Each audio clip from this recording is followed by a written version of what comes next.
Hello future doctors, कैसे हैं आप लोग। स्वागत है आप सबका हमारे आपके इस प्यारे से YouTube channel brain teacher biology में। हर दिन की तरह आज आप लोग के लिए कोई कोर्स लेके नहीं आए हैं। बिना कोर्स सुने आज की पढ़ाई करेंगे, पूरी की पूरी पढ़ाई बिना कोर्स सुने नहीं। एक कोर्स याद है, पुराना वाला, रिपीट कर दे। चलो सुनो। यूं जमी पे बैठ के क्यों आसमान देखता है, यूं जमी पे बैठ के क्यों आसमान देखता है, अपनी पंखों को खोल, ये जमाना सिर्फ उड़ान देखता है। पंख खोलिए, ये जमाना सिर्फ उड़ान देखता है। तो आ जाइए आज की पढ़ाई पे। हम लोग कल कहाँ तक पढ़े थे, एक बार रिपीट कर ले। कल का क्या क्या पढ़े थे, रिवाइज कर लेते हैं। हम लोग सेल बायोलॉजी पढ़े थे, पूरा नहीं रिपीट कर रहे हैं क्योंकि पीछे वाले वीडियो में पूरा रिपीट कर चुके हैं। तो आज जहाँ से प्लाज्मा मेम्ब्रेन से स्टार्ट किए थे, यूकैरियोटिक सेल से रिवाइज कर रहे हैं। Eukaryotic cell. सर आज लाइक सब्सक्राइब के लिए नहीं बोले, बोल देते हैं भाई। वीडियो अच्छा लगे तो लाइक कीजिएगा, पहले तो कमेंट करके बता दीजिएगा कैसा लगा, उसके बाद लाइक कीजिएगा, उसके बाद शेयर कीजिएगा और चैनल को सब्सक्राइब करके बेल आइकन ज़रूर प्रेस कर दीजिएगा। चलिए आते हैं यहाँ अपने रिवीजन पे।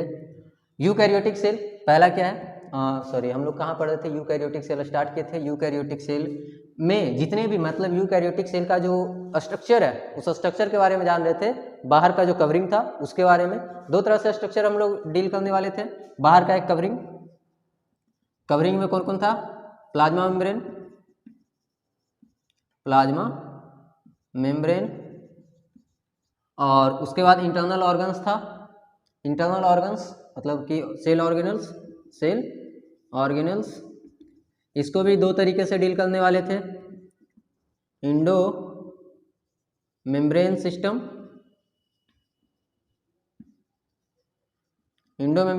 और non Indo membrane system.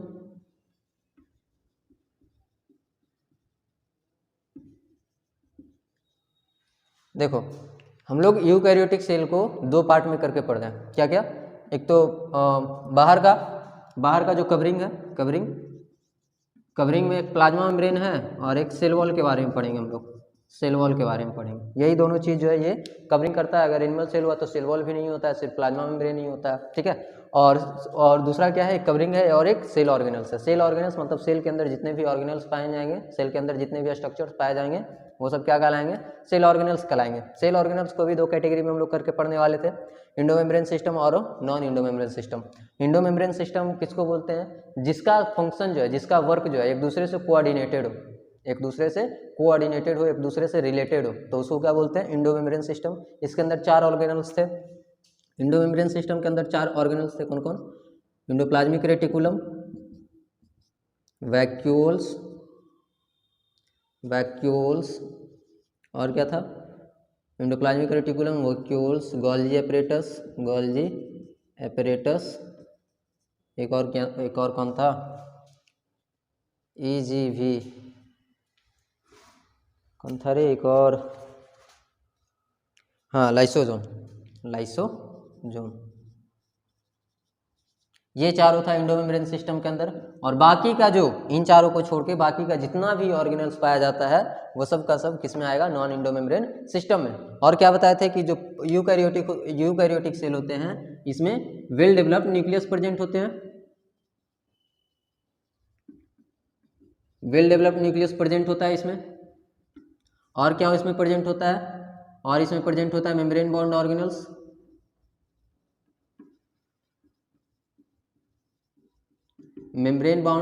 Present होता है। ठीक है, वेल डेवलप्ड न्यूक्लियस प्रेजेंट होता है, मेम्ब्रेन बाउंड ऑर्गेनल्स प्रेजेंट होता है। कुछ नॉन मेम्ब्रेन बाउंड ऑर्गेनल्स भी प्रेजेंट होते हैं, नॉन मेम्ब्रेन बाउंड ऑर्गेनल्स भी प्रेजेंट होते हैं। नॉन मेम्ब्रेन बाउंड ऑर्गेनल्स में कौन कौन थे, राइबोसोम, सेंट्रोजोम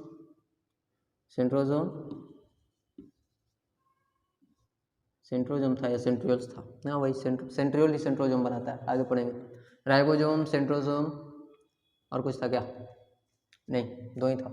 एक और होता है न्यूक्लियोलस, जो वो न्यूक्लियस के अंदर होता है, वो न्यूक्लियस से पढ़ेंगे उस समय पे पढ़ लेंगे। सेल के अंदर यही इतना ही होता है। ठीक है, तो कल हम लोग स्टार्ट किए थे प्लाज्मा मेम्ब्रेन। कल तो क्लास हुई नहीं थी सर, 26 जनवरी था, छुट्टी का दिन था कल नहीं, मतलब पिछले क्लास, जब भी पिछला क्लास पढ़े थे प्रीवियस क्लास, उसमें हम लोग क्या पढ़े थे, प्लाज्मा मेम्ब्रेन के बारे में पढ़े थे। प्लाज्मा मेम्ब्रेन पूरा खत्म नहीं हुआ था प्रीवियस क्लास में। प्लाज्मा मेम्ब्रेन के बारे में क्या पढ़े थे कि ये बना किसका होता है, ये बना होता है प्रोटीन और एक स्पेशल टाइप ऑफ लिपिड से। ये स्पेशल टाइप ऑफ लिपिड कौन होता है, फॉस्फोलिपिड। फॉस्फोलिपिड, ये फॉस्फोलिपिड जो होता है इसका एग्जांपल एक दिया गया था, कौन सा होता है फॉस्फोलिपिड, लेसिथीन। याद रखना है एकदम, ये सब भूलना नहीं है। लेसिथीन कौन सा फॉस्फोलिपिड था, लेसिथीन। इसका पूरा स्ट्रक्चर बना के बताए थे, अभी नहीं बता रहे हैं स्ट्रक्चर बना के, प्रीवियस लेक्चर में पूरा अच्छे से फुल डिटेल बनाए थे, ठीक है। ये लिपिड जो था फॉस्फोलिपिड, ये कुछ इस तरीके का होता था, एक हेड और एक टेल। हेड वाला फॉस्फेट ग्रुप होता था, हेड वाला फॉस्फेट ग्रुप जो है वो हेड बनाता था, और टेल जो है ये होता था लिपिड वाला ग्रुप, ये होता था लिपिड। ये फॉस्फेट ग्रुप है और ये लिपिड ग्रुप है, दोनों मिला के हो गया ना फॉस्फोलिपिड, ठीक है।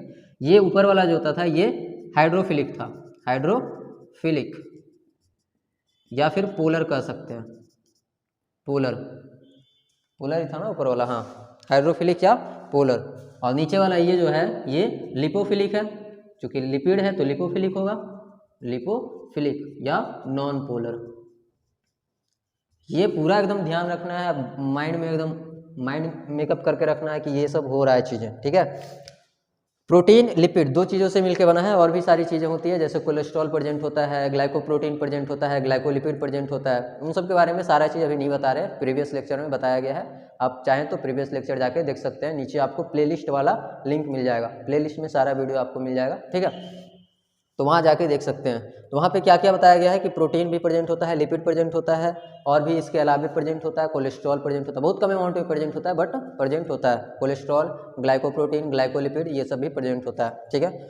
अब यहाँ पे बताए थे एक ह्यूमन आरबीसी का एग्जाम्पल लिया गया था, और सबसे पहले प्लाज्मा मेम्ब्रेन का जो खोज था या फिर प्लाज्मा मेम्ब्रेन के बारे में जो स्टडी किया गया था केमिकली, उसके अंदर का स्टडी वो किस पे किया गया था, ह्यूमन आरबीसी पे ही किया गया था।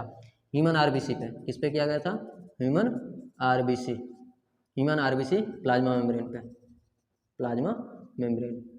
इसके बारे में सबसे पहले स्टडी किया गया था। तो इसमें देखा क्या गया था कि ह्यूमन का जो आरबीसी होता है इसमें प्रोटीन परसेंटेज दिया गया कि प्रोटीन कितना परसेंट होता है और लिपिड कितना परसेंट होता है, और ये परसेंटेज जो है ना इम्पॉर्टेंट है, एनसीईआरटी का डाटा है ये, ठीक है। इसमें प्रोटीन कितना परसेंट बताया गया है, प्रोटीन बताया गया है 52%, और लिपिड बताया गया है, लिपिड ये बताया गया है 40%। बाकी का जो 8% बचा उसमें और अदर चीज़ें होगी, ठीक है। सबसे ज़्यादा प्रोटीन है 52%, उसके बाद लिपिड है 40%। और ये जो परसेंटेज है ना, प्रोटीन लिपिड का जो परसेंटेज रेशियो है, ये डिफरेंट सेल्स में अलग अलग होता है। जैसे ये आरबीसी का सेल था, मतलब ह्यूमन का रेड ब्लड सेल है, तो इसमें प्रोटीन और लिपिड का रेशियो अलग है। डब्ल्यूबीसी होता तो उसमें प्रोटीन और रेशियो अलग होता, प्रोटीन और लिपिड का रेशियो अलग होता। अगर कोई और सेल होता, जैसे हार्ट सेल होता, चिक सेल होता, मतलब कि जितने भी तरह का सेल हैं उनमें ये जो प्रोटीन और लिपिड का जो रेशियो है, परसेंटेज है, वो डिफर करता है। हर सेल में उतना ही होना ज़रूरी नहीं है, बट ह्यूमन आरबीसी का दिया गया है एनसीईआरटी में, तो उसको याद रखना है। प्रोटीन 52%, लिपिड 40%, ठीक है। इतना ही कल पढ़ाया गया था और ज़्यादा कुछ नहीं पढ़ाया गया था।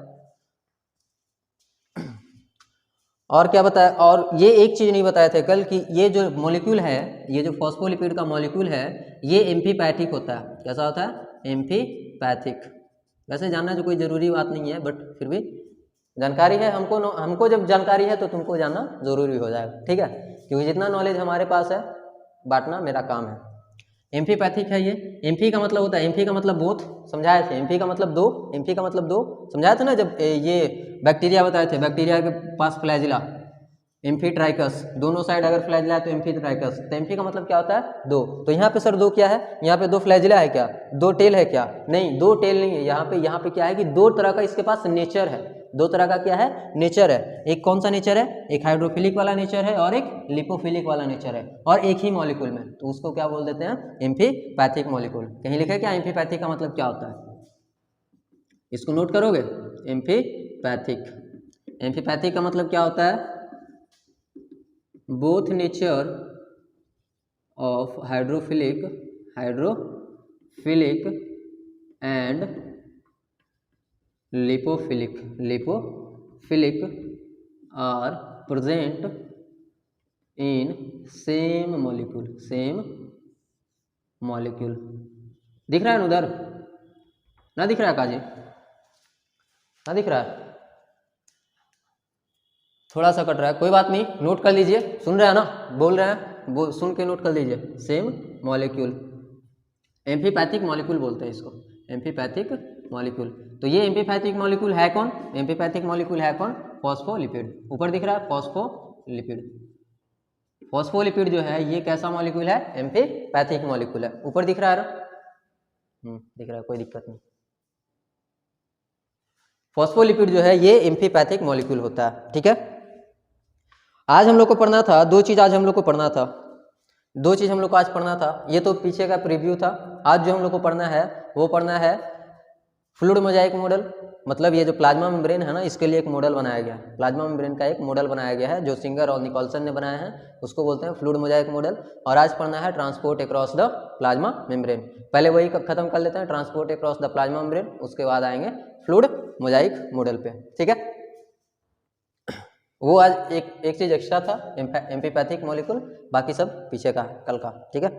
पीछे का लेक्चर नहीं देखे हैं तो वो पहले देख लीजिए, नहीं तो आज चिंदी वर्ड जो होता है ना, आएगा समझ में, चिंदी वर्ड समझ में आएगा, ठीक है, क्योंकि पीछे का इतना प्रीव्यू दे दी।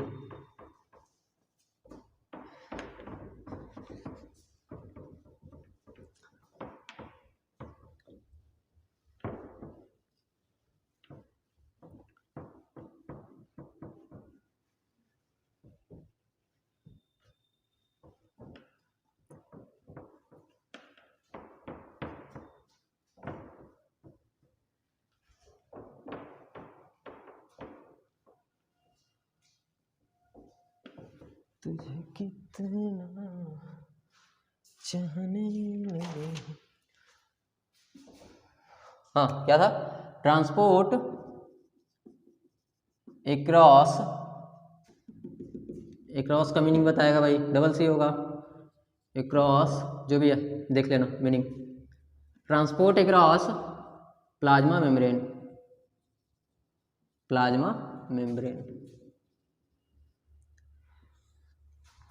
कल एक बात बताए थे पिछले लेक्चर में कि प्लाज्मा मेम्ब्रेन कैसा होता है? सिलेक्टिवली परमिएबल होता है, ये बात बताए थे। आज ही बता दे रहे हैं कि प्लाज्मा मेम्ब्रेन जो होता है ये सिलेक्टिवली परमिएबल होता है। मतलब हर किसी को घर में एंट्री नहीं दे सकता है, हर किसी को घर में एंट्री नहीं दे सकता है। पिछला लेक्चर में कुछ और एग्जाम्पल लिए थे और आज कुछ और एग्जाम्पल लेते हैं। एक एग्जाम्पल समझना, जैसे मान लो कोई शादी का फंक्शन चल रहा है, शादी या पार्टी का कोई फंक्शन चल रहा है और उसमें लोग जा रहे हैं खाना खाने के लिए, तो वहाँ पे ना गेट पे एक गार्ड बिठा के रखे हैं। गार्ड कौन है? Plasma membrane. समझो कि ये सेल है, इसके अंदर, सेल के अंदर ना पार्टी चल रही है। ओह माय गॉड, सेल के अंदर पार्टी, ये कैसा सर? सेल के अंदर पार्टी चल रही है। अब लोग यहाँ से आना चाह रहे हैं अंदर, ये गेट है, ये पूरा का पूरा प्लाज्मा मेम्ब्रेन गेट है, कहीं से भी आ सकते हो, ये पूरा का पूरा प्लाज्मा मेम्ब्रेन जो है ये गेट के तरह है। बट इस प्लाज्मा मेम्ब्रेन पे ना, ये जो प्लाज्मा मेम्ब्रेन का जो गेट है ये ऐसा वैसा गेट नहीं है। हर गेट पे जहाँ से भी आदमी इंटर करने वाला है, हर गेट पे क्या है? सिपाही बैठा हुआ है या गार्ड बैठा हुआ है। वो चेक क्या करेगा? वो चेक करेगा जिसके पास कार्ड है, जिसको इन्विटेशन कार्ड मिला है वो अंदर जाएगा, नहीं मिला नहीं जाएगा अंदर। तो यहाँ पे वो इन्विटेशन कार्ड वाला चीज़ नहीं चलेगा। बट फिर भी ये जो प्लाज्मा मेम्ब्रेन है हर किसी को अंदर ढुकने नहीं देगा, हर किसी को अंदर जाने नहीं देगा, या फिर अंदर जो पार्टी चल रही है, अंदर जो लोग हैं वो अंदर से भी हर किसी को बाहर जाने नहीं देगा। ये कैसा होता है? सिलेक्टिवली परमिएबल होता है, चुन के लोगों को जाने देता है। तो क्या है कि जिसको नहीं जाने दे रहा है उसके लिए कोई मैकेनिज्म है सर? हाँ, उसके लिए भी मैकेनिज्म होता है कि इसके अंदर जो प्रोटीन होता है ना, प्लाज्मा मेम्ब्रेन के अंदर वो प्रोटीन इसके लिए काम करता है, प्रोटीन इसको हेल्प करता है अंदर ले जाने के लिए। कहते हैं ना कि कोई एक दोस्त होता है, मान लो कैमरामैन अंदर है, पार्टी में कैमरामैन गया हुआ है और कैमरामैन के हम मित्र हैं, कैमरामैन आएगा हमको लेकर जाएगा, बिना इन्विटेशन के चले जाएंगे। तो वही क्या कैमरामैन का काम कौन करता है यहाँ पे? कैमरामैन का काम करता है यहाँ पे ये प्लाज्मा मेम्ब्रेन के अंदर जो प्रोटीन होता है, ठीक है, वो जाने नहीं देता, प्लाज्मा मेम्ब्रेन इसको जाने नहीं देगा, लेकिन फिर ये प्रोटीन क्या करेगा? अपने पास अपने साथ लेगा, अपने हाथ पकड़ेगा और अंदर खींच लेगा। समझ में आ गया? तो वही हम लोग देखने वाले हैं कि ट्रांसपोर्ट कैसे कैसे होता है, कौन कौन से प्रकार का होता है। ठीक है, सिलेक्टिवली परमिएबल का मतलब समझ में आया है ना?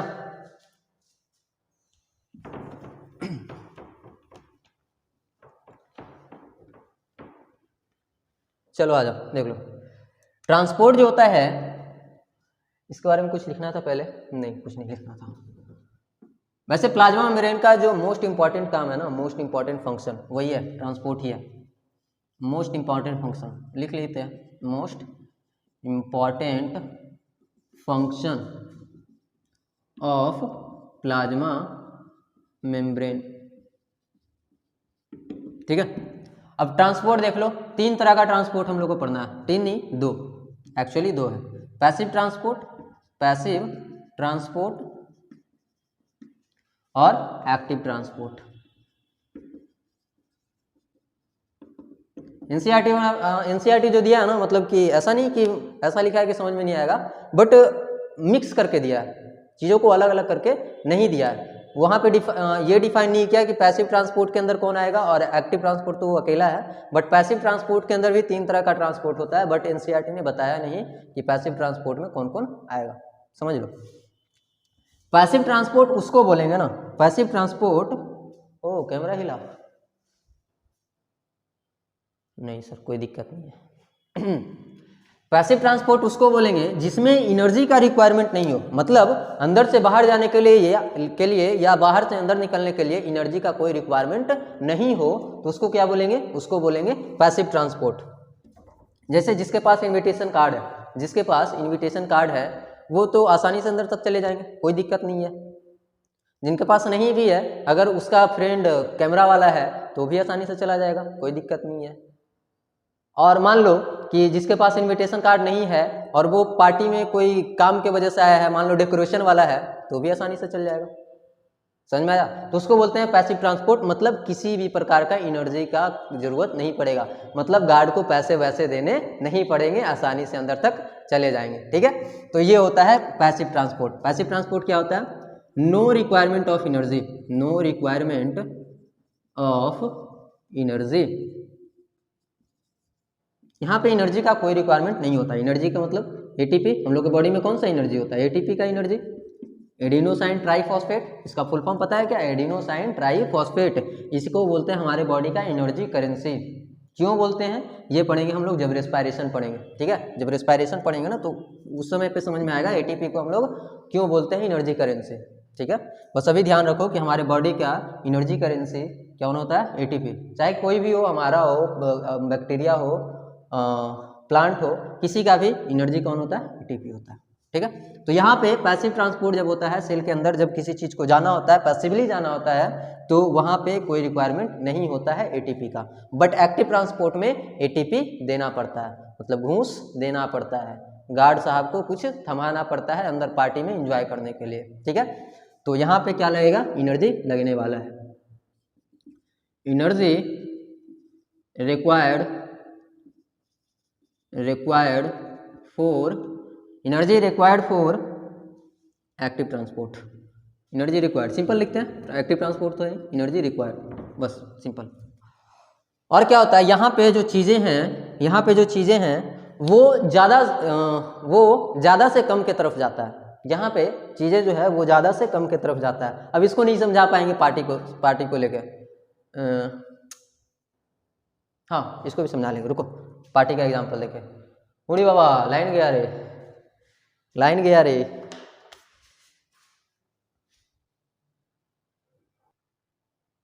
चलो लाइन आगे गए हो। अब स्टार्ट करते हैं आगे। क्या क्या क्या कर रहे थे हम लोग?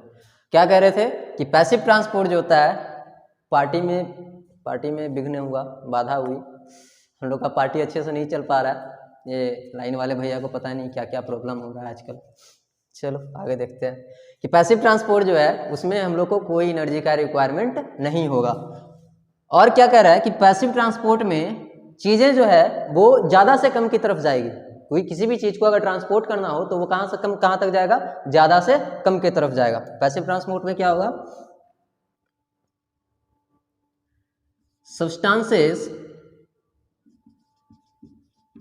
Substances transfer along the concentration gradient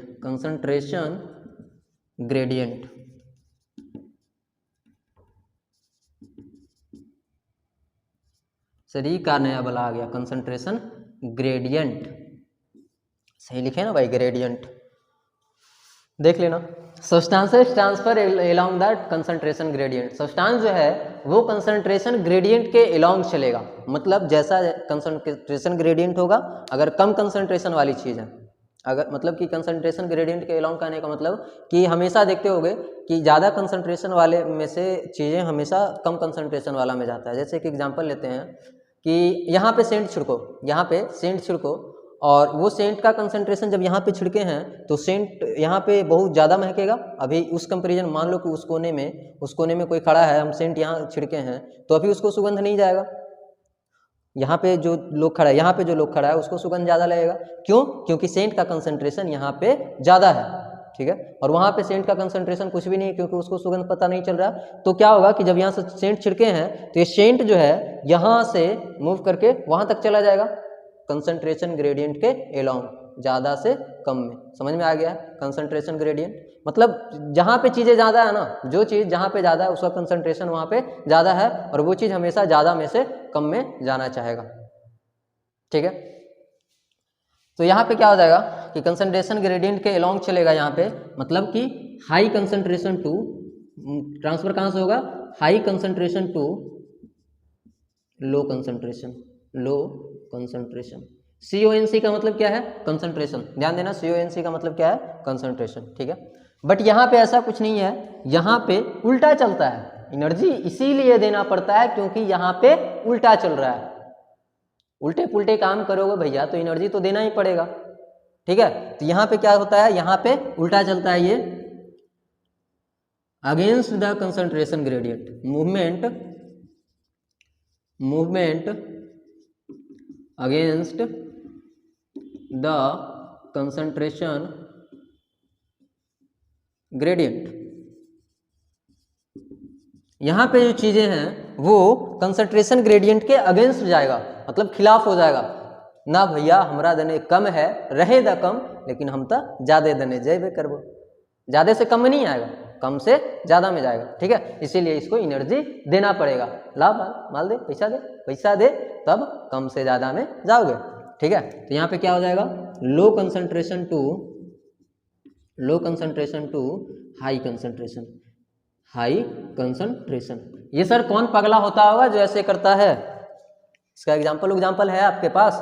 कौन है ऐसा हमारे बॉडी के अंदर, हमारे मतलब सेल के आसपास कौन सा ऐसा चीज है जो ये सब काम करता होगा कि कम कंसंट्रेशन से ज़्यादा कंसंट्रेशन में, मतलब कि शौक लगा है कि हम मतलब कि एनर्जी खर्चा करके इधर से उधर नाचते रहें? कौन है ऐसा? है, उसका नाम है कुछ आयंस है जो कि एनर्जी खर्चा करके इधर से उधर मूव करता है। मतलब कि सेल के अंदर, अगर सेल के अंदर कम है वो, फिर भी वो बाहर बाहर में वो कम है, सेल के अंदर पूरा भरा पड़ा है, फिर भी वो बाहर से अंदर जाने के लिए क्या है, बाहर से अंदर जाने के लिए वो क्या बोलते हैं उसको, उतावला है। हाँ, क्यों? क्योंकि अंदर पार्टी चल रही है इसीलिए, ठीक है। लेकिन ऐसा कुछ है नहीं। वो उसका नाम क्या है? कुछ आयंस होंगे इसमें, फ्यू आयंस एंड मॉलिक्यूल्स। ऐसे बहुत कम ही लोग हैं जो एनर्जी खर्चा करके इधर उधर जाते हैं। कुछ आयंस और मॉलिक्यूल्स है। इसका एक एग्जांपल दिया गया है, सोडियम पोटासियम पंप।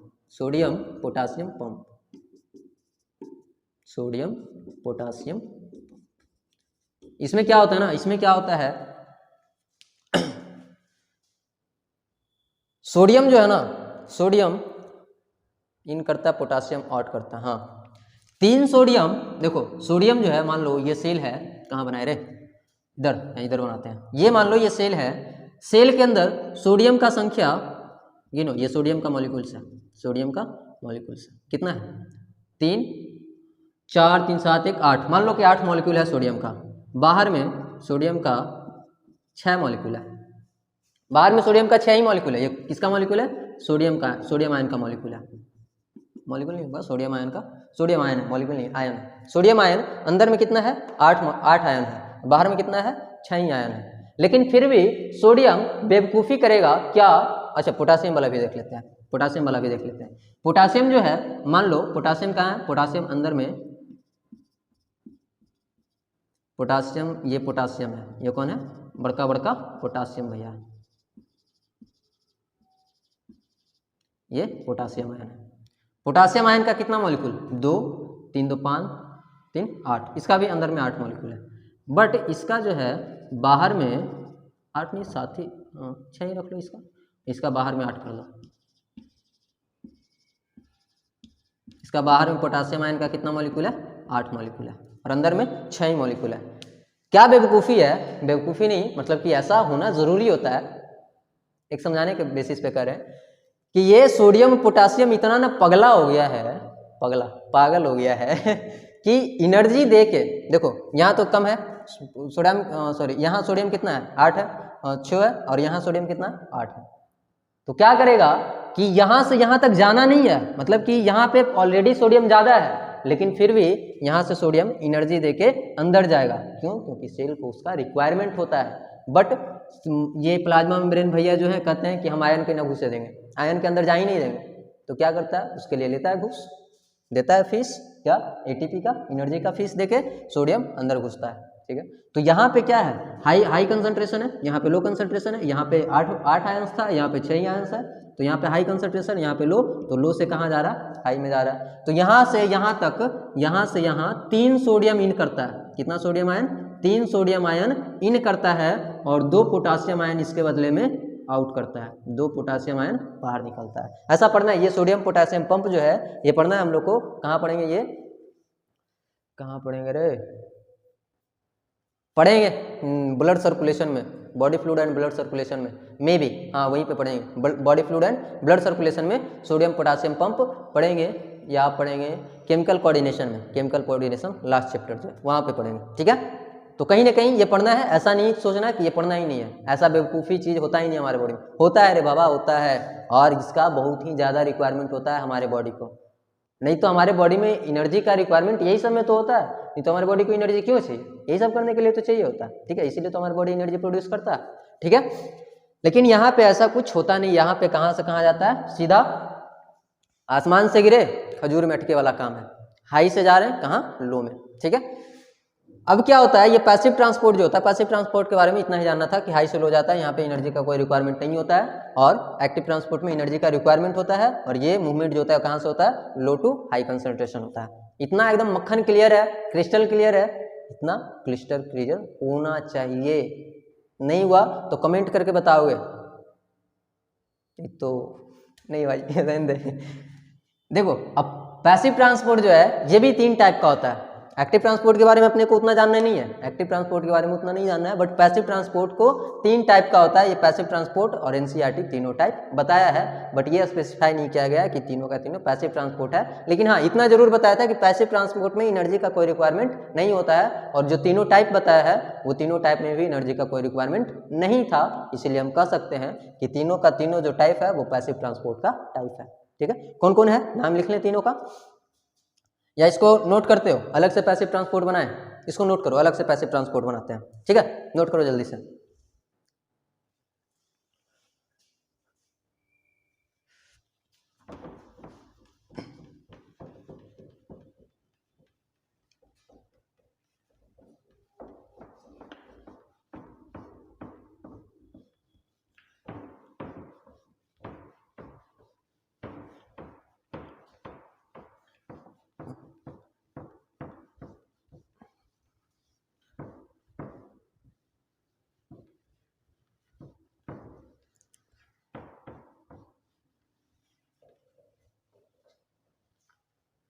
चलो पैसिव ट्रांसपोर्ट,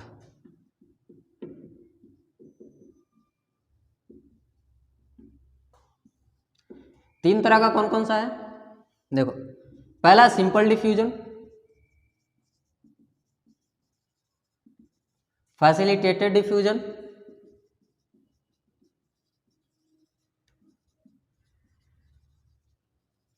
और एक है ऑस्मोसिस। ऑस्मोसिस सिंपल डिफ्यूजन नाम से ही पता चल रहा है, सिंपल डिफ्यूजन है, सिंपल डिफ्यूजन नाम से ही पता चल रहा है कि इसमें किसी भी चीज का कोई आवश्यकता नहीं होगा। बताया था ना, इसके पास क्या है, इसके पास इनविटेशन कार्ड है, इसके पास इनविटेशन कार्ड है, किसी भी प्रकार का कोई दिक्कत इसको नहीं आने वाला है, सीधा अंदर घुसेगा ये पार्टी में, सीधा पार्टी में जाएगा, एंजॉय करेगा पूरा फुल मस्ती, ठीक है। तो इसको किसी भी चीज का आवश्यकता नहीं है। हाई टू लो तो होगा ही, पैसिव ट्रांसपोर्ट है तो हाई टू लो होगा ही, ठीक है, high to low, high to low, ठीक है। अच्छा एक और था इंडोसाइटोसिस, जो उसको कहीं बाद में कर लेंगे, इंडोसाइटोसिस। हाई टू लो कहाँ जाएगा ये, हाई टू लो जाएगा, simply without any protein carrier, without any carrier protein. अब ये सर कैरियर प्रोटीन नया चीज आ गया, समझाइए इसको, रुक जा थोड़ा सब्र कर, सब्र का फल मीठा हो गया। फैसिलिटेटेड डिफ्यूजन जो होता है यहाँ पे कैरियर प्रोटीन का आवश्यकता होता है, यहाँ भी हाई टू लो ही जाएगा, high to low, high to low concentration, high to low concentration, but यहाँ पे कैरियर प्रोटीन रिक्वायर्ड होता है, कैरियर प्रोटीन इज रिक्वायर्ड। इसके पास मतलब कि क्या कह रहा है कि इसके पास इनविटेशन कार्ड नहीं है, बट कह रहा है कि भैया हम कैमरा वाला के दोस्त हैं, हमरा अंदर जाए दीजिए, लेकिन अंदर जाए नहीं देगा जब तक वो कैमरा वाला आके इसको लेके नहीं जाएगा, ठीक है। तो ये क्या कह रहा है, कैमरा वाला कौन है यहाँ पे, कैरियर प्रोटीन जो है ये कैमरा वाला के काम करेगा और ये गेट पे खड़ा होगा। कैसे बना, ऐसे नहीं बनाते हैं, वो कल वाला बनाते हैं, बाइलेयर मेम्ब्रेन।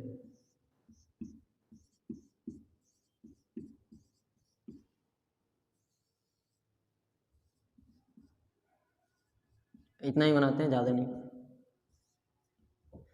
इसका टांग लंबा हो गया, टांग नहीं टेल, छोटा कर ले जरा,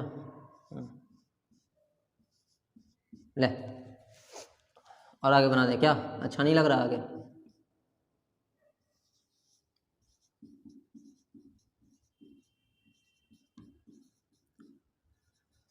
ये सेल का अंदर वाला पार्ट है, इधर क्या होगा, साइटोप्लाज्म है, और इधर क्या होगा, इंटरस्टिशियल फ्लूइड, इंटरस्टिशियल फ्लूइड, सही तो लिख रहे थे वो, interstitial fluid.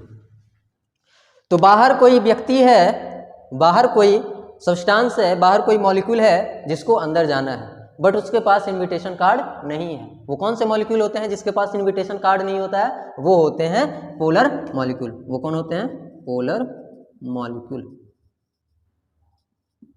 Polar molecule. Polar तो है, हेड तो पोलर है भैया, हेड सटने दे देगा, पोलर है हेड, बट ये टेल क्या करेगा, ये तो नॉन पोलर है, पोलर को ये देखना नहीं चाहेगा, तो ये अंदर घुसने नहीं देगा पोलर मॉलिक्यूल को। तो जितने भी पोलर मॉलिक्यूल्स होते हैं, यही होते हैं ना पोलर मॉलिक्यूल्स, एक मिनट चेक कर ले, हाँ पोलर मॉलिक्यूल्स। तो जितने भी पोलर मॉलिक्यूल्स होते हैं वो कैसा मूवमेंट होता है उसमें, फैसिलिटेटेड डिफ्यूजन होता है, क्योंकि पोलर मॉलिक्यूल्स को अंदर जाने का अलाउ नहीं होता है, पोलर मॉलिक्यूल्स के पास इनविटेशन कार्ड नहीं होता है, बट वो पोलर मॉलिक्यूल्स किसके दोस्त हैं, कैमरा वाले के दोस्त हैं, और कैमरा वाले के साथ ये चले आएंगे। तो ये रहा कैरियर प्रोटीन, ये कैरियर प्रोटीन। कैरियर प्रोटीन के ऊपर में यहाँ पे एक साइट होता है, ये पोलर मॉलिक्यूल, मान लो कि ये पोलर मॉलिक्यूल है, ब्लैक वाला नहीं लेके आए हैं, कोई दिक्कत नहीं, पोलर मॉलिक्यूल यहाँ से चिपकेगा इसके पास, और ये कैरियर प्रोटीन क्या है, ये पलट जाएगा, ये कैरियर प्रोटीन पलट जाएगा।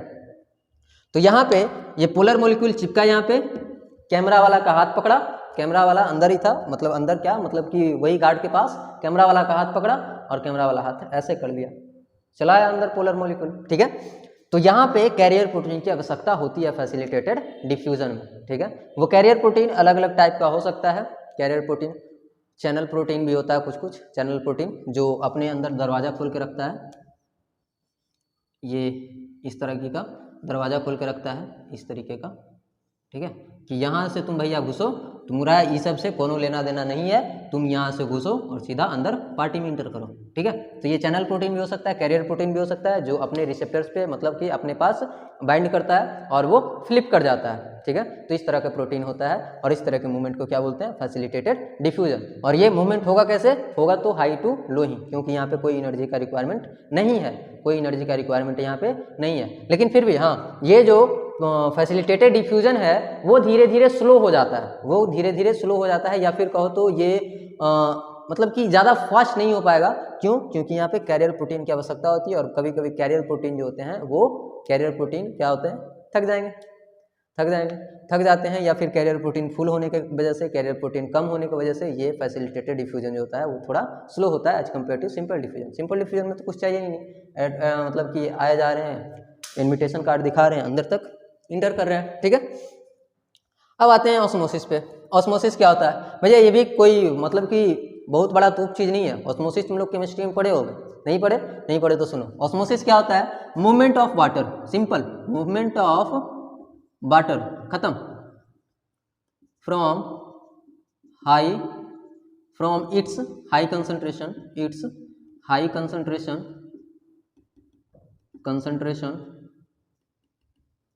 To low concentration, simple.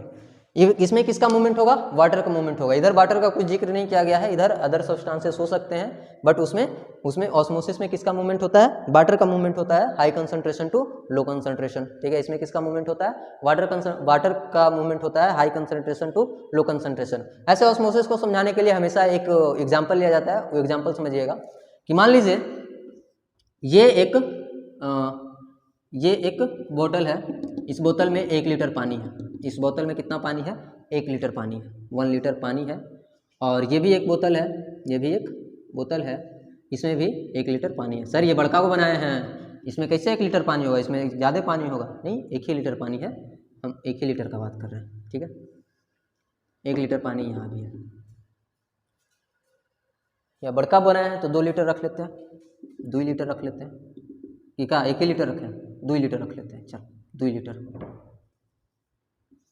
2 litre पानी है। अब इन दोनों के बीच में ना कनेक्शन बना दिए, इन दोनों के बीच में एक कनेक्शन बना दिए हैं, और बीच में एक जाली दिए हैं, बीच में एक जाली दिए हैं। उस जाली के थ्रू, वो जाली कैसा है, सेमी परमिएबल या सिलेक्टिवली परमिएबल जाली है, जैसा प्लाज्मा मेम्ब्रेन है, ठीक है, वैसे ही जाली है। अब तुम बताओ, ये यहाँ पे 1 लीटर पानी है, यहाँ पे 2 लीटर पानी है, पानी कहाँ से कहाँ जाएगा, सिंपली तुम लोग बता दोगे झट से, सर 2 लीटर से 1 लीटर वाला में जाएगा। अगर जगह ये नहीं रहेगा तो कहाँ से जाएगा, तो सुनो 2 लीटर नहीं लेके 1 ही लीटर लेते हैं यहाँ पे पानी, 1 लीटर। और अब क्या डाल दें, यहाँ पे मान लो 1 किलो चीनी डाल दिए, 1 kg चीनी डाल दिए, यहाँ पे 100 ग्राम चीनी डालें, है पानी तो 1 ही लीटर है। बट अब यहाँ पे चूंकि 1 किलो चीनी डाल दिए हैं, तो उसके कंपेरिजन में यहाँ जो पानी का कंसंट्रेशन है वो बहुत कम होगा, क्योंकि 1 किलो चीनी 1 किलो पानी है, तो पानी का कंसंट्रेशन यहाँ बहुत कम होगा चीनी के कंपैरिजन में, और यहाँ पे पानी का कंसंट्रेशन ज़्यादा होगा चीनी के कंपैरिजन में। तो तुम ये बताओ कि पानी का मूवमेंट इधर से इधर होगा या इधर से इधर होगा, मतलब 1 kg वाला में से 100 ग्राम वाला में जाएगा पानी, कि 100 ग्राम वाला से 1 kg वाला में जाएगा। पानी का कंसंट्रेशन ज़्यादा किधर है, इधर पानी का कंसंट्रेशन ज़्यादा है, वाटर कंसंट्रेशन इधर ज़्यादा है, तो पानी इधर से इधर मूव करेगा। क्यों? क्योंकि वाटर का कंसंट्रेशन इधर ज़्यादा है। और तुम लोग घर पे ये करके देखना कभी, ये दो क्या कहें हम, कैसे करोगे, नहीं करो, छोड़ो, यहाँ पे समझ में आया ना इतना, घर पे कैसे करोगे हमको नहीं पता, हमको अभी समझा, अभी नहीं बता पाएंगे कैसे करना, बट यहाँ पे समझ में आया ना कि पानी कहाँ से जाएगा, ऑस्मोसिस में पानी कहाँ से जाएगा, अपने high concentration to low concentration वाला एरिया में जाएगा। यहाँ पे पानी का कंसंट्रेशन ज़्यादा था, इसलिए यहाँ से यहाँ तक चला गया है। तो पानी वैसे दोनों में 1-1 लीटर ही, बट इसमें चूँकि चीनी कम डाला गया है, इसीलिए इसमें चीनी का कंसंट्रेशन बहुत कम होगा एज कम्पेयर टू पानी का कंसंट्रेशन, और इसमें चीनी चूँकि बराबर डाला गया है, तो इसमें पानी का कंसंट्रेशन कम होगा, या फिर बराबर कर लो चीनी के कंसंट्रेशन में। तो यहाँ तो पानी का कंसंट्रेशन ज़्यादा है इससे, ठीक है, तो ये पानी यहाँ से यहाँ तक मूव करेगा, और इसी को कहते हैं ऑस्मोसिस, सिंपली इसी को कहते हैं ऑस्मोसिस। और सेल में जो ट्रांसपोर्ट होता है किसका, वाटर का, वो किसके थ्रू होता है, ऑस्मोसिस कहलाता है। वो मूवमेंट क्या कहलाता है, ऑस्मोसिस कहलाता है, सिंपल। बस इतना ही था इसमें, सिंपल डिफ्यूजन, फैसिलिटेट डिफ्यूजन और ऑस्मोसिस। कितने टाइप का ट्रांसपोर्ट पढ़े? दो टाइप का, एक्टिव ट्रांसपोर्ट और पैसिव ट्रांसपोर्ट। पैसिव ट्रांसपोर्ट और एक्टिव ट्रांसपोर्ट, किसी भी तरह से बोलो। पैसिव ट्रांसपोर्ट में कोई एनर्जी नहीं लगता है, अभी ये पढ़ दें, और एक्टिव ट्रांसपोर्ट में एनर्जी देना पड़ता है। एक्टिव ट्रांसपोर्ट में चीज़ें कहाँ से कहाँ तक मूव करती है?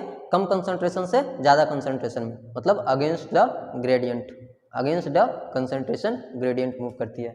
और सिंपल पैसिव ट्रांसपोर्ट में चीज़ें along the concentration gradient move करती है, मतलब ज़्यादा से कम में। ठीक है, समझ में आया? पैसिव ट्रांसपोर्ट का कितना टाइप है? सिंपल डिफ्यूजन, फैसिलिटेट डिफ्यूजन और ऑस्मोसिस, से तीन टाइप है। ठीक है, अब इसके बाद पढ़ेंगे अब लोग हम लोग क्या पढ़ेंगे इसके बाद? इसके बाद हम लोग पढ़ने वाले हैं फ्लूइड मोजाइक मॉडल। इसको तब तक नोट कीजिए। हो गया, मिटाया जाए, मिटा दिया जाए। नोट कर लेते हो ना तुम लोग, कि बस ऐसे ही बैठ के लेक्चर सुनते रहते हो? नोट कर लिया करो भाई, अपने लिए नहीं बोल रहे हैं,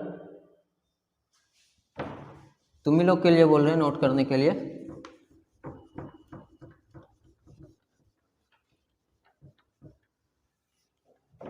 सर इतना कचड़ा कचड़ा लिखते हैं, नोट कैसे करें? झूठ मूठ के खाली करते रहते हैं, नोट कर लो नोट कर लो, साफ साफ लिखना नहीं है।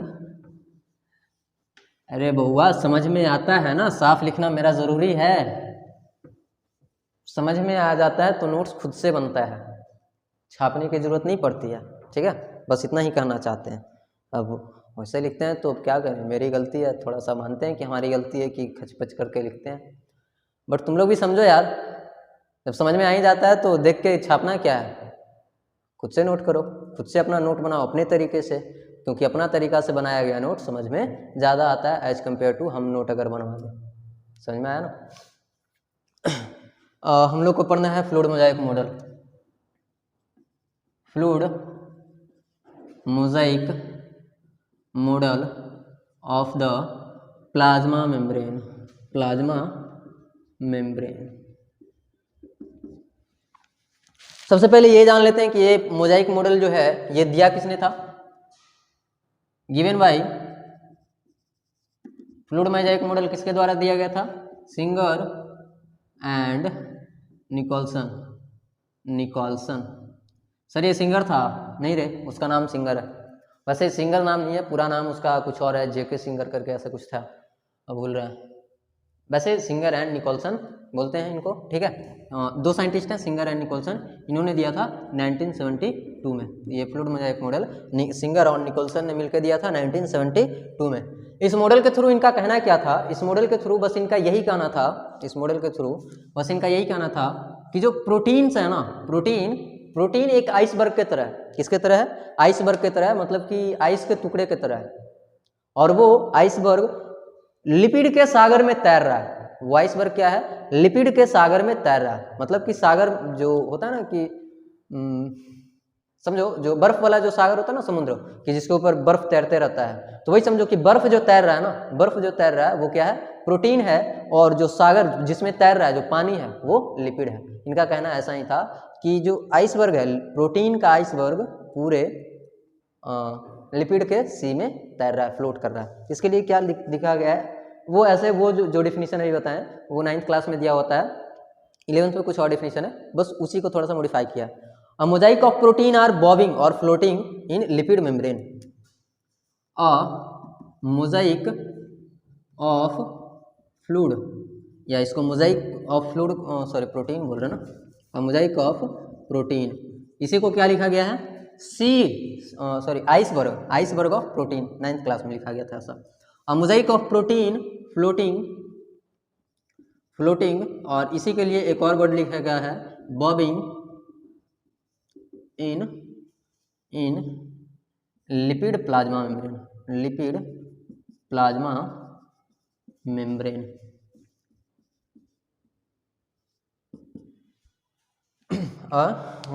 इन लिपिड मेम्ब्रेन, लिपिड प्लाज्मा क्यों लिखे? Lipid membrane.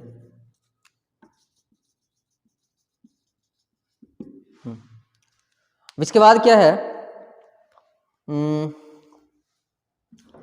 इसका लिपिड मेम्ब्रेन, ये फ्लूइड होगा, ये फ्लूइड होगा, क्योंकि फ्लूइड में ही तो फ्लोट करेगा कोई चीज, किसी चीज़ को फ्लोट करना है तो उसको पहले फ्लूइड में जाना पड़ेगा। पानी में जाओगे तभी तो तैर पाओगे ना, पानी में जाएगा ही नहीं, ऐसे ही ज़मीन पे हाथ पैर मारते रहेगा, हम भैया तैरना सीख गया, तैरना है, नहीं रे बाबा, फ्लूइड में जाना पड़ेगा पहले, ठीक है। तो ये प्लाज्मा मेम्ब्रेन, लिपिड मेम्ब्रेन कैसा होगा, फ्लूइड होगा, जिसपे प्रोटीन का मोजाइक, मोजाइक का मतलब होता है, मोजाइक का मतलब क्या होता है, क्या समझाएं मोजाइक का मतलब, जैसे अंगूर का गुच्छा देखो, अंगूर का गुच्छा क्या है, गुच्छे के जैसा दिखता, बहुत सारा अंगूर होता है उसमें, तो अंगूर का गुच्छा को अगर एक व्यू से देखा जाए तो मोजाइक की तरह दिखेगा, किसके तरह दिखेगा, मोजाइक की तरह। तो मोजाइक का मतलब समझो ना कि बहुत सारा ग्रुप ऐसा, ठीक है, मोजाइक का मतलब समझो बहुत सारा ग्रुप, ठीक है। और अलग अलग मतलब कि अलग अलग टाइप के सब्जेक्ट में मोजाइक का अलग अलग मतलब बताया जाता है, उस पर कन्फ्यूज नहीं होना। मोजाइक का मतलब क्या होता है, सिंपल से ग्रुप, ठीक है। तो यहाँ पे प्रोटीन का मोजाइक मतलब प्रोटीन का ग्रुप लिपिड मेम्ब्रेन में फ्लोट करता हुआ नजर आता है, ऐसा इन्होंने बताया अपने फ्लूइड मोजाइक मॉडल में, ठीक है। ये मॉडल किसके द्वारा दिया गया था, सिंगर और निकोलसन के द्वारा दिया गया था। अब ऐसा होना भी जरूरी है, ये जो, और इसी को इन्होंने एक टर्म दिया फ्लूइडिटी, इसी को एक टर्म क्या दिया, fluidity, fluidity of the plasma membrane, membrane, fluidity of the plasma membrane. और ऐसा होना प्लाज्मा मेम्ब्रेन को बहुत ज़्यादा जरूरी है, क्योंकि अगर प्लाज्मा मेम्ब्रेन में फ्लूइडिटी नहीं होगा तो सेल का बहुत सारा काम नहीं होगा। तो ये किस किस चीज़ के लिए जरूरी है, इंपॉर्टेंट है, वो जरा देख लें। उसको देखने के लिए थोड़ा सा एनसीईआरटी देखना पड़ेगा, क्या क्या है दिया हुआ। एनसीईआरटी में बहुत सारा चीज़ दिया गया। Fluidity of plasma membrane is very important. चलो, ये टर्म किसके लिए यूज किया गया था, फ्लूइड मोजाइक मॉडल के लिए, और ये टर्म दिया था फ्लूइडिटी, और ये इंपॉर्टेंट है। Fluidity of the plasma membrane is very important, important for, very important for transportation. अभी जो ट्रांसपोर्ट पर क्या है ना, ट्रांसपोर्टेशन, वो इसी फ्लूइडिटी की वजह से ट्रांसपोर्टेशन हो पाता है। अगर फ्लूइडिटी नहीं होगा सेल के अंदर, ट्रांसपोर्टेशन बहुत कम होगा, मतलब कि जितना अमाउंट में होना चाहिए उतना अमाउंट में ट्रांसपोर्टेशन नहीं होगा, ठीक है। ट्रांसपोर्टेशन हो गया, सेल ग्रोथ हो गया, cell growth, cell growth, formation of intercellular space, formation of intercellular space, formation of intercellular space, और क्या है, सिक्रीशन, और क्या है, इंडोसाइटोसिस, इंडोसाइटोसिस, और सेल डिवीजन। मतलब इतना सारा काम नहीं हो पाएगा अगर प्लाज्मा मेम्ब्रेन में फ्लूइडिटी नहीं होगा। अब फ्लूइडिटी टर्म्स के मतलब क्या समझाना चाहते हैं सर, यहाँ से बोतल गायब है, पानी वाला बोतल कहाँ है, पानी वाला बोतल होगा तो समझा देंगे अच्छे से। रुक जा, 1 मिनट लेके आते हैं, होल्ड। चल, आ गया, बोतल आ गया तेरे का। देख फ्लूइडिटी क्या होता है, ये एक फ्लूइड है, ये एक फ्लूइड है ना, इसमें बोतल में पानी भरा हुआ है। पानी क्या है, एक तरह का फ्लूइड कह सकते हैं, फ्लूइड उसको बोलते हैं ना, फ्लूइड उसको बोलते हैं, सिंपल भाषा में समझो, जिसके अंदर फ्लो करने का क्षमता हो। मतलब कहीं एक जगह पे रखो फ्लूइड को, कहीं एक जगह पे रखो तो वो ऑटोमेटिक बह के कहीं से कहीं निकल जाए, उसको बोलते हैं फ्लूइडिटी, उसको बोलते हैं फ्लूइड, ठीक है। और फ्लूइडिटी क्या है, फ्लूइडिटी क्या है, फ्लूइड के अंदर जो इस तरह का मूवमेंट है, इसमें दिख रहा होगा, मूवमेंट दिख रहा है ना, इस तरह का मूवमेंट, इसके अंदर मूवमेंट हो रहा है, इसको जब हिला रहे हैं तो इसके अंदर कुछ मूवमेंट हो रहा है, तो इसी मूवमेंट को क्या बोलते हैं, इसी मूवमेंट को बोलते हैं फ्लूइडिटी। समझ में आया है अच्छे से, फ्लूइडिटी क्या होता है, फ्लूइड के अंदर का जो मूवमेंट होता है उसी को फ्लूइडिटी बोलते हैं। सिंपल से फ्लूइड के अंदर का जो मूवमेंट होता है उसी को फ्लूइडिटी बोलते हैं। और ये फ्लूइडिटी प्लाज्मा मेम्ब्रेन के लिए बहुत ही इंपॉर्टेंट है, क्योंकि इसी फ्लूइडिटी की वजह से इसमें बहुत सारा काम होता है, ठीक है। क्या क्या काम होता है फ्लूइडिटी की वजह से, फ्लूइडिटी किसके लिए इंपॉर्टेंट है, ट्रांसपोर्टेशन के लिए। अगर फ्लूइडिटी नहीं होगा प्लाज्मा मेम्ब्रेन के अंदर, मतलब मूवमेंट नहीं होगा, प्लाज्मा मेम्ब्रेन को समझो ना, ऐसा नहीं कि मतलब कवरिंग है तो जैसे कार को कवर कर देते हैं, कार का जो कवर होता है, कार को कवर करने वाला, या किसी भी चीज़ का जो ढक्कन होता है, ये ढक्कन है सर, ये चारों तरफ से ये कवरिंग है, इस तरह का हार्ड कवरिंग नहीं होता है फ्लूइड में, जो मेम्ब्रेन होता है प्लाज्मा मेम्ब्रेन, वो बस उसके अंदर जो प्लाज्मा मेम्ब्रेन होता है उसके अंदर भी ये वाला मूवमेंट होते रहता है हमेशा। इसी तरह का फ्लूइड होता है, पानी जो इसके अंदर है ना, बस इसी की तरह फ्लूइड होता है, बट इतना पतला फ्लूइड नहीं होता है कि वो वहाँ से बह के निकल जाए, वो इतना पतला नहीं होता है, ठीक है। जो स्ट्रक्चर बताए थे ना, ये वाला करके, ऐसे ऐसे करके, ये वाला इसी की वजह से वो टिका रहता है, वो टिका हुआ रहता है, वो बह के वहाँ से निकल नहीं जाता है तो फ्लूइड ही, उसमें बहने का नेचर होगा ही, फ्लो करने का नेचर होगा ही, बट वहाँ से बहता नहीं है, क्योंकि उसका इस तरह का कुछ अरेंजमेंट होता है, वो चारों तरफ से अरेंज रहते हैं, ठीक है। अब उसमें मूवमेंट होते रहता है हमेशा, ये जो है हमेशा एक जैसे नहीं रहते हैं, कभी इधर उधर उधर उधर होते रहते हैं, मूवमेंट उसमें हमेशा होते रहता है, और उसी मूवमेंट को क्या बोलते हैं, फ्लूइडिटी बोलते हैं। और फ्लूइडिटी के वजह से इसमें ट्रांसपोर्टेशन हो पाता है, सेल ग्रोथ हो पाता है, formation of the intercellular space हो पाता है। इंटरसेलर स्पेस किसको बोलेंगे, ये एक सेल है, ये एक सेल है, ये दूसरा सेल है, मतलब इस तरह से बहुत सारे सेल हैं, तो इस सेल के बीच में जो ये स्पेस है, सेल के बीच में ये जो स्पेस है, इसको इंटरसेलुलर स्पेस बोलते हैं, इसको इंटरसेलुलर स्पेस बोलते हैं, क्या बोलते हैं इसको, इधर लिखो, इंटरसेलुलर स्पेस बोलते हैं इसको। और यहाँ पे जो फ्लूइड होता है, इंटरसेलुलर स्पेस में भी फ्लूइड होता है, बताए हैं कि इंटरसेलुलर स्पेस में भी, सेल के बाहर भी फ्लूइड होता है इंटरसेलुलर स्पेस में, तो यहाँ पे जो फ्लूइड होता है उसको फ्लूइड को इंटरस्टिशियल फ्लूइड बोलते हैं। और यहाँ पे ये इंटरसेलुलर स्पेस है, दो सेल्स के बीच का जो स्पेस होता है उसी को इंटरसेलुलर स्पेस बोलते हैं। तो यहाँ पे बहुत सारे सेल्स का बीच का स्पेस है, तो इसको भी बोल देंगे इंटरसेलुलर स्पेस, ठीक है। और ये इंटरसेलुलर स्पेस किसके वजह से बनता है, प्लाज्मा मेम्ब्रेन में फ्लूइडिटी होने के वजह से, समझ में आया है, ठीक है। अब यहाँ पे सिक्रीशन है, यहाँ पे मतलब सिक्रीशन का मतलब सेल के अंदर से कोई चीज़ बाहर निकालना, तो उसको क्या बोलेंगे, सिक्रीशन, कि सेल के अंदर से कोई चीज़ बाहर निकल रहा है तो वो होता है सिक्रीशन। तो सेल के अंदर से कोई चीज़ बाहर कब निकलेगा, मतलब सिक्रीशन कब हो पाएगा, जब प्लाज्मा मेम्ब्रेन में फ्लूइडिटी होगा। और क्या है, इंडोसाइटोसिस, इंडोसाइटोसिस का मतलब होता है चीज़ों को अपने अंदर इंजेस्ट करना, चीज़ों को अपने अंदर इंजेस्ट करना, वो क्या कहलाता है, इंडोसाइटोसिस कहलाता है। वैसे सर ट्रांसपोर्टेशन बताए थे, तो इंडोसाइटोसिस सिक्रीशन वर्ड क्यों लाए, ये वर्ड सिर्फ तुमको समझाने के लिए लाया गया कि इंडोसाइटोसिस का मतलब क्या होता है और सिक्रीशन का मतलब क्या होता है। सिक्रीशन का मतलब क्या होता है, चीज़ों को बाहर निकालना, और इंडोसाइटोसिस का मतलब क्या होता है, चीज़ों को अंदर लेना, इंजेक्शन करना, ठीक है। ये इंडोसाइटोसिस भी होता है, ये दो तरह का होता है। इंडोसाइटोसिस भी कितने तरह का होता है, दो तरह का होता है।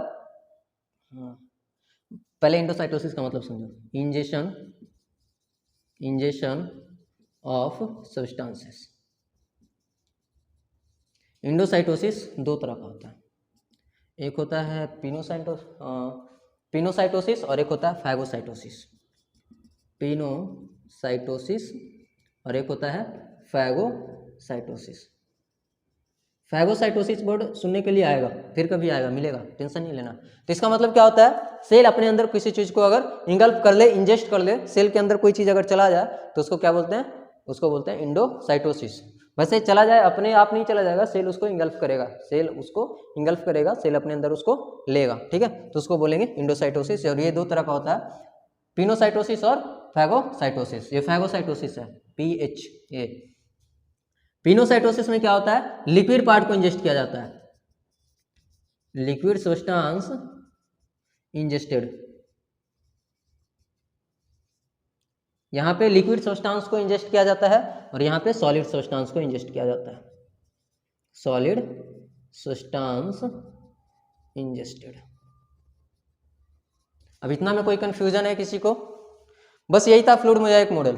अब यहाँ पे जो फ्लूइडिटी है ना, फ्लूइड मोजाइक मॉडल इतना ही था बस, वो फ्लूइड मोजाइक मॉडल तो बस यहीं पे खत्म हो गया था, कि दिया किसने था, सिंगर और निकोलसन ने दिया था।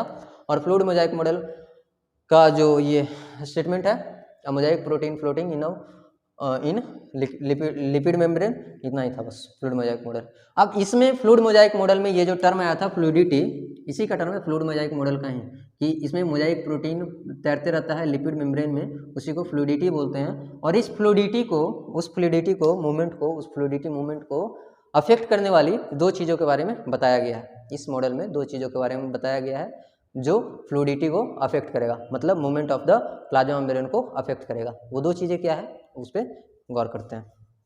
नोट कीजिए इसको, जल्दी से नोट कीजिए इसको। हो गया है, मिटाया जाए, चलो good.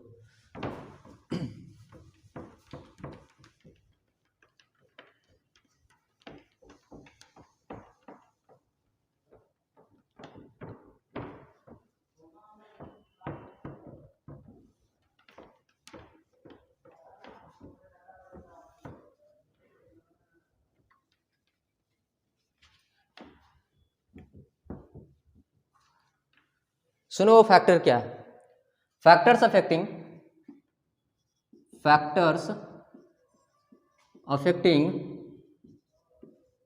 Fluidity of plasma membrane. Plasma membrane. Factors affecting fluidity of plasma membrane.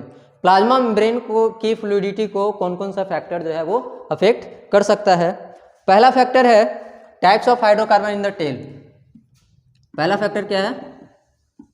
Types of hydrocarbon in the tail of phospholipid. Phospholipid के टेल में कौन से टाइप का हाइड्रोकार्बन है वो भी डिटरमाइन करेगा कि फ्लूइडिटी कैसा होगा। वो टाइप्स ऑफ हाइड्रोकार्बन दो तरह का हो सकता है, नाम शायद सुने होंगे, सैचुरेटेड हाइड्रोकार्बन, सैचुरेटेड और अनसैचुरेटेड हाइड्रोकार्बन। सैचुरेटेड हाइड्रोकार्बन किसको बोलेंगे? हाइड्रोकार्बन का मतलब समझ में आ रहा है, हाइड्रोजन और कार्बन से बने हुए कंपाउंड को हाइड्रोकार्बन बोलते हैं। ये ऑर्गेनिक केमिस्ट्री में पढ़ाया जाएगा कि हाइड्रोजन और कार्बन से बने हुए कंपाउंड को क्या बोलते हैं? हाइड्रोकार्बन बोलते हैं। ठीक है, तो यहाँ पे हाइड्रोकार्बन दो तरह का होता है, सैचुरेटेड हाइड्रोकार्बन और एक अनसैचुरेटेड हाइड्रोकार्बन। ये जब बेसिक पढ़ाया जाएगा ना, ऑर्गेनिक केमिस्ट्री का जब बेसिक पढ़ाया जाएगा तभी ये सिखाया जाएगा। सैचुरेटेड हाइड्रोकार्बन किसको बोलेंगे? जब कार्बन कार्बन के बीच में सिंगल बॉन्ड हो, सिर्फ और सिर्फ कार्बन कार्बन के बीच में सिंगल बॉन्ड हो तो उसको बोलते हैं सैचुरेटेड हाइड्रोकार्बन। मान लो ये 5-6 कार्बन का कोई एक हाइड्रोकार्बन बनाया गया। हाइड्रोजन सर कहाँ है? हाइड्रोजन हर जगह लगा देंगे। एक कार्बन 4 बॉन्ड बनाता है तो एक कार्बन के साथ 4 बॉन्ड बना देंगे। ये एक हाइड्रोकार्बन बनाया है, हाइड्रोजन कार्बन का कंपाउंड है ना, हाइड्रोजन कार्बन का कंपाउंड है तो ये एक हाइड्रोकार्बन है। बट कार्बन कार्बन के बीच में कहीं भी डबल बॉन्ड नहीं है तो इसको बोलते हैं सैचुरेटेड हाइड्रोकार्बन। ठीक है, सैचुरेटेड हाइड्रोकार्बन का जो टेल होता है वो थोड़ा सीधा होता है, थोड़ा नहीं वो सीधा होता है, वो टेल जो होता है वो सीधा होता है। बट अनसैचुरेटेड हाइड्रोकार्बन कौन होगा? जब कार्बन कार्बन के बीच में डबल और ट्रिपल बॉन्ड भी हो, कार्बन कार्बन के बीच में डबल और ट्रिपल बॉन्ड हो तो उसको क्या बोलते हैं? उसको बोलते हैं अनसैचुरेटेड हाइड्रोकार्बन। 4 हो गया सबका, 3 1 4 3 1 4। ठीक है, इसका भी 4 हो गया, उसका भी 4 हो गया, सबका 4 हो गया। ये है अनसैचुरेटेड हाइड्रोकार्बन। और इसका जो टेल होता है टेल में ये हाइड्रोकार्बन कहाँ प्रेजेंट है? टेल में प्रेजेंट है हाइड्रोकार्बन। जो R1 और R2 जो ग्रुप लगाए थे, R1 और R2, ये क्या है? एक हाइड्रोकार्बन ही लगाए थे। इसको बोलते हैं अल्काइल ग्रुप। इसको क्या बोलते हैं? अल्काइल ग्रुप बोलते हैं। तो ये अल्काइल ग्रुप क्या होता है? हाइड्रोकार्बन होता है। और यही हाइड्रोकार्बन में अगर सैचुरेटेड हाइड्रोकार्बन वाला फॉस्फोलिपिड है, सैचुरेटेड हाइड्रोकार्बन वाला फॉस्फोलिपिड है तो वो कैसा होगा? उसका टेल जो होगा वो सीधा होगा। बट अनसैचुरेटेड हाइड्रोकार्बन वाला जो फॉस्फोलिपिड है उसका टेल थोड़ा तिरछा होगा, पुष्पा के तरह। ऐसा देखो, पुष्पा मूवी देख लिए, आ गया है ऐसे, थोड़ा सा टेढ़ा होगा। इसका जो टेल होगा ना थोड़ा सा टेढ़ा होगा। और तुम लोग समझ सकते हो कि फ्लूइडिटी में ये जो सीधा और टेढ़ा का जो काम है वो क्या काम है। मान लो कि तुम एक कतार में खड़े हो, सीधा एकदम ऐसे सीधा स्टैंड अप में एक कतार में खड़े हो, तो वैसे कतार में अगर सारे व्यक्ति स्टैंड अप में खड़े हैं तो वैसे कतार में बहुत ज़्यादा लोग मतलब कि खड़े हो पाएंगे। और मान लो कि उस कतार में तुम ऐसे टांग फैला के ऐसे खड़े हो या हाथ फैला के ऐसे खड़े हो तो इस कतार में बहुत कम व्यक्ति खड़े हो पाएंगे। और सारे व्यक्ति ऐसे ही करके खड़े हैं, मतलब कि टांग फैला के खड़े हैं या फिर टेढ़ा होकर ऐसे खड़े हैं तो बहुत कम व्यक्ति खड़े हो पाएंगे। ठीक है, तो वही होता है कि ये मान लो कि ऐसे है, ये एक सीधा वाला है और ये एक तिरछा वाला है, ये फिर एक सीधा वाला है, फिर तिरछा वाला है, फिर एक सीधा वाला है। तो इस तरह से क्या होता है, इसका फ्लूइडिटी जो है, मान लो कि सीधा वाला थोड़ा इधर आना चाहे तो इसको जो है ये थोड़ा इधर घसकना पड़ेगा, छोड़ो किसी भी तरह से। तो यहाँ पे फ्लूइडिटी किस पे डिपेंड करता है कि हाइड्रोकार्बन टेल में किस तरह के प्रेजेंट है, सैचुरेटेड, अनसैचुरेटेड। अगर अनसैचुरेटेड वाला ज़्यादा हाइड्रोकार्बन होगा तो उसमें फ्लूइडिटी ज़्यादा होगा, क्योंकि उसमें जो है क्या बोल रहे हैं, उसमें जो कंपैक्टिलिटी है, उसमें जो कंपैक्शन है वो कम होगा। जब अगर अनसैचुरेटेड हाइड्रोकार्बन ज़्यादा होगा, तिरछा पैर वाला, तो उसमें जो कंपैक्शन है वो कम होगा एज कम्पेयर टू जिसमें सैचुरेटेड हाइड्रोकार्बन ज़्यादा होगा। ठीक है, तो जिसमें ये वाला ज़्यादा होगा अनसैचुरेटेड हाइड्रोकार्बन, उसका फ्लूइडिटी ज़्यादा होगा। सर दूसरा क्या होगा? पहला तो बता दिए types of hydrocarbon in the tail of phospholipid. ये फॉस्फोलिपिड है, फॉस्फोलिपिड का टेल है, ये पहले हम बता चुके हैं, अब इतना हम तितम्मा नहीं करने वाले हैं। दूसरा फैक्टर है कोलेस्ट्रॉल। बताया था ना कि कोलेस्ट्रॉल के बारे में आगे पढ़ेंगे फ्लूइड मोजाइक मॉडल में। ठीक है, वही कोलेस्ट्रॉल है, कोलेस्ट्रॉल के बारे में अब जानो। कोलेस्ट्रॉल भी एक टाइप का लिपिड होता है, कोलेस्ट्रॉल भी क्या होता है, एक टाइप का लिपिड होता है जिसको स्टेरॉइड बोलते हैं, स्टेरॉइड, स्टेरॉइड। अब ये स्टेरॉइड क्या होता है सर, इसके बारे में थोड़ा सा बताइए ना। तो इसके बारे में पढ़ना है चैप्टर नंबर 21 में, केमिकल कोऑर्डिनेशन, केमिकल कोऑर्डिनेशन में पढ़ना है इसके बारे में, स्टेरॉइड के बारे में। स्टेरॉइड क्या होता है, कोलेस्ट्रॉल जो होता है ना हमारे बॉडी में प्रेजेंट होता है, हमारे बॉडी में कोलेस्ट्रॉल प्रेजेंट होता है। बोलते हैं कोलेस्ट्रॉल के बढ़ने से बहुत सारा बीमारी होता है ना, कोलेस्ट्रॉल के बढ़ने से, ठीक है। वो सारे बीमारी के बारे में पढ़ेंगे, कोलेस्ट्रॉल के बढ़ने से क्या क्या बीमारी होता है, कोलेस्ट्रॉल को स्टेरॉइड क्यों बोला जाता है, स्टेरॉइड क्या होता है, सारी चीज़ के बारे में पढ़ेंगे। बस अभी समझो कि कोलेस्ट्रॉल क्या है, एक टाइप का लिपिड है, एक टाइप का क्या है, लिपिड है।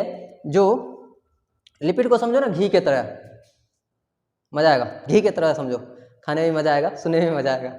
कोलेस्ट्रॉल क्या है, एक टाइप ऑफ लिपिड है, स्टेरॉइड लिपिड, ये समझो, ठीक है। और लिपिड कैसा होता है, घी की तरह होता है, घी की तरह होता है, या डालडा समझो, डालडा की तरह होता है। गर्मी में वो पिघल जाता है, ठंडे में वो जमा हो जाता है, जम जाता है। तो ये किस तरह से इसमें मतलब कि इसके फ्लूइडिटी में डिटरमाइन करेगा, मतलब कि उसका फ्लूइडिटी डिटरमाइन करेगा, अफेक्ट करेगा कि ये कोलेस्ट्रॉल जो है ये बफर की तरह काम करता है। ये किसके तरह काम करता है, बफर की तरह काम करता है। बफर सर ये नया बढ़ाया, बफर क्या होता है, बफर, बफर क्या होता है ना, बफर सॉल्यूशन पढ़ोगे, केमिस्ट्री में पढ़ना है, फिजिकल केमिस्ट्री में बफर सॉल्यूशन के बारे में। बफर सॉल्यूशन कहाँ पे बताएं इसको, चलो यहाँ पे आ जाओ, यहाँ पे बताते हैं, थोड़ा सा बॉक्स बना ले इस तरीके का, बफर सॉल्यूशन। इसके बारे में कुछ लिखवाएंगे नहीं रहे, चिंता मत कर, बस इसके बारे में बताते हैं। बफर सॉल्यूशन उसको बोलते हैं ना जिसको किसी भी चीज़ में मिला देने पे, किसी भी चीज़ में मिला देने पे उसका कंसंट्रेशन का कोई प्रभाव ना पड़े। जैसे मान लो कि ये हम एक बोतल पानी है, एक बोतल नहीं आधा बोतल है, आधा लीटर पानी है। इस आधे लीटर या आधे लीटर पानी में हम आधा किलो चीनी डाल के इसका शरबत बनाए हैं, आधे किलो चीनी डाल के इसका क्या बनाया है, शरबत बनाया है। अब हम इसमें चाह रहे हैं कि हम नींबू ऐड करें, बट किसके तरह, बफर के तरह। नींबू इसमें किसके तरह ऐड करें, बफर के तरह। तो बस नींबू का एक बूंद जो है, नींबू का एक बूंद इसमें हम ऐड कर दें तो इसके कंसंट्रेशन में कोई फर्क पड़ेगा। आधा किलो चीनी आधा लीटर पानी में एक बूंद नींबू का हम डाल दें तो उससे कोई फर्क पड़ने वाले है, इसको खट्टा हो जाएगा क्या, नहीं, बस फर्क तो इंटरनली फर्क पड़ सकता है, बट खट्टा तो नहीं होगा, फिजिकली तो फर्क नहीं पड़ेगा, खट्टा तो नहीं होगा ये। तो वो नींबू का जो बूंद डाले थे एक ना, वो किसके तरह काम किया, बफर के तरह काम किया, उससे इसके कंसंट्रेशन को कोई फर्क नहीं पड़ा। उसी तरह ये कोलेस्ट्रॉल जो होता है ये प्लाज्मा मेम्ब्रेन में बफर के तरह काम करता है कि इसके रहने से उस प्लाज्मा मेम्ब्रेन को कोई फर्क नहीं पड़ता है। तो सर कह रहे हैं उसको फ्लूइडिटी को ये अफेक्ट करता है, कैसे फ्लूइडिटी को ये किस तरह से अफेक्ट करता है। मान लो ये किसका बना है, प्लाज्मा मेम्ब्रेन जो है, प्लाज्मा मेम्ब्रेन ये किसका बना है, लिपिड का बना है। तो ठंडा में क्या होगा, लिपिड एक क्या घी की तरह समझो, लिपिड क्या होता है, घी या फैट बोलो ना भाई। तो ठंडा के दिन में क्या होगा, प्लाज्मा मेम्ब्रेन जम जाएगा। ऐसा होता नहीं, हमारे बॉडी का तो टेम्परेचर कांस्टेंट होता है, लेकिन जिसके बॉडी का टेम्परेचर कांस्टेंट नहीं होता है फिर भी वो कांस्टेंट रखने का प्रयास करते हैं। लेकिन मान लो किसी वजह से बॉडी का टेम्परेचर थोड़ा घटा, क्या होगा, प्लाज्मा मेम्ब्रेन जमने लगेगा। तब उस टाइम पे ये बफर क्या करेगा, कोलेस्ट्रॉल क्या करेगा, उसको जमने नहीं देगा, प्लाज्मा मेम्ब्रेन का जो फ्लूइडिटी है उसको बढ़ाने का काम करेगा। और मान लो टेम्परेचर बढ़ गया, वो पिघलने लगा, पूरा बहुत ज़्यादा पिघलने लगा, तब ये बफर उसमें काम करेगा। समझ में आया बफर का क्या काम होता है। तो इसका काम समझ लो, इसका काम क्या किया है, maintain membrane fluidity constant in all type condition,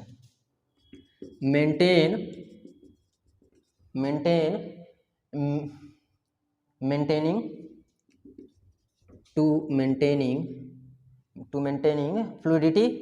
fluidity constant in all type condition. किसी भी कंडीशन में फ्लूइडिटी को कांस्टेंट रखने का ये काम करता है बफर सॉल्यूशन के रूप में, कौन, कोलेस्ट्रॉल। ठीक है, बस इतना ही आज के लिए। आज की कथा इतने भयो, आज का कथा कहानी इतने भयो, और आगे चलेगा क्लास अगले दिन क्या पढ़ना है हम लोग को।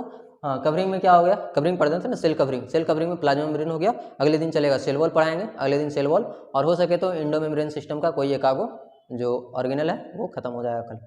ठीक है, वीडियो अच्छा लगे लाइक कीजिएगा, अच्छा लगा ही होगा यार, समझ में आया होगा ना, वीडियो अच्छा लगा होगा लाइक कीजिएगा, चैनल को सब्सक्राइब कीजिएगा और शेयर करना ना भूलिएगा। कमेंट करके अगर कोई दिक्कत है तो वो भी पूछ लीजिएगा कमेंट करके, नहीं तो ऐसा नहीं कि सर दिक्कत हो गया वीडियो आपका देखेंगे ही नहीं, डिसलाइक कर दें, जा रहे हैं सर डिसलाइक करके, नहीं, ऐसा नहीं है, पूछ लेना है एक बार उसको, अगर फिर भी सॉल्यूशन ना मिले तब डिसलाइक करके निकल सकते हो। ठीक है, चलो धन्यवाद।